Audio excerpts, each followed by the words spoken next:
Hello.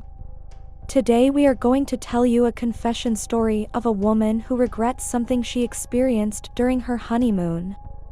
My name is Ashley, and I am 38 years old. I'm a doctor, and my husband, a lawyer, is 2 years younger than me. We've been happily married for a year now. Our love story began at work, where we've been colleagues for almost 2 years. Last summer, we celebrated our union with a beautiful wedding in Istanbul, followed by a week-long honeymoon at a luxurious hotel in Bodrum. My husband brings immense joy and a breath of fresh air into my life. Together, we have a lot of fun, engaging in activities like guessing games about people we encounter during our outings. These moments create wonderful memories and strengthen our bond. I will give an example. For instance, while eating at a restaurant, we try to guess the professions of the couple on the right, their characteristics such as whether they are married or lovers, and everyone writes this on paper. Then we open the papers and think logically about why we made this prediction.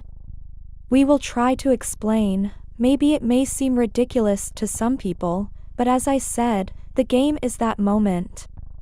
We are having a lot of fun. Last summer, we had a beautiful wedding in Istanbul, followed by a week-long honeymoon in a luxurious Bodrum hotel. It's a very nice hotel. I chose this hotel so that we would remember it for years. When he asked me how I liked it, I told him that I liked it very much. It is really a very high-quality hotel. I had been on many holidays, but I had never been to this hotel. Or rather, I had seen it, but the price was extremely high. What caught my attention was that there were almost no Turkish customers in the hotel, mostly English people. So, it was a splendid choice, mostly populated by English guests, which inspired us to play our guessing game again. Fueled by a bit of alcohol and secluded enough to avoid eavesdroppers, we openly shared our speculations about the nationalities and characteristics of those around us. One day, my husband pointed to a couple on the beach, and our banter led to a bet. He approached them and discovered they were British, with a touch of unknown heritage. I lost the bet, and in good humor, my husband claimed his prize, a request of his choosing. He chose to retire to our room. The next day, after a refreshing sleep, my husband suggested we visit the hotel's disco that night. I agreed, and as we got ready, I couldn't help but notice the extravagant outfits of the guests. Mini skirts, high heels, full makeup on men. It was unlike anything I had seen before. Normally in hotel sports, people wear minimal clothes, but this was the hotel's disco and it was like an official invitation. Everyone turned out to be incredible, almost everyone. The night unfolded with dancing and laughter, fueled by a steady flow of alcohol. Amidst the revelry, we noticed a couple of dancers who seemed familiar. Were they the British couple from the morning?